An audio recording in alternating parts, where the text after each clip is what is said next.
veya ölecek bütün insanlar olmasın, olmamış olsun. Bu adam gitsin de isterse savaş çıksın. İstersen ekonomi basın diye. Onların heveslerini tutsaklarında bırakacak. İnşallah onlar onurlarına bulamıyor. Kazanmışız başkanım. Rahat olma. Rahat olma. Rahat olma. Evet. Kazanmışız.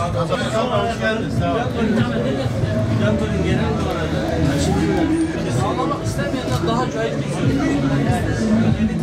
suç çok ağır olan.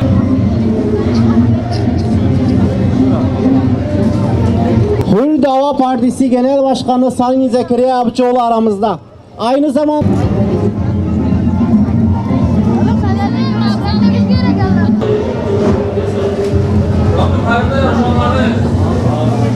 kabloyu alayım.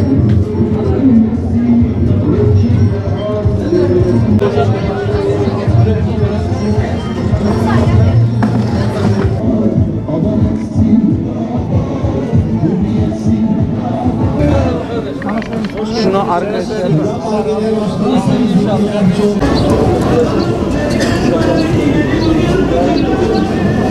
Aralarındaki küçük farklılıklara rağmen inşallah memleket sevdası ve millete hizmet sevdasıyla hareket eden partilerin sayısının ya da meclisteki temsiliyetlerinin yüksek olması inşallah hepimiz için iyi olacaktır. İnşallah. İnşallah.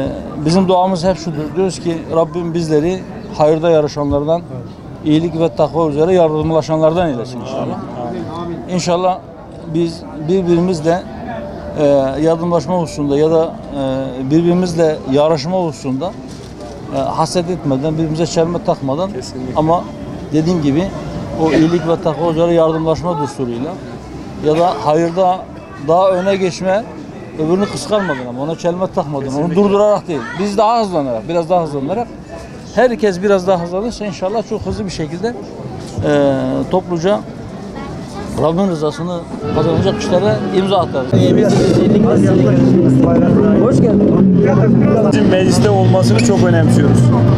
Rabbim inşallah sizlerin de bizlerin de tüm ümmeti Muhammed'in yardımcısı olsun. Amin.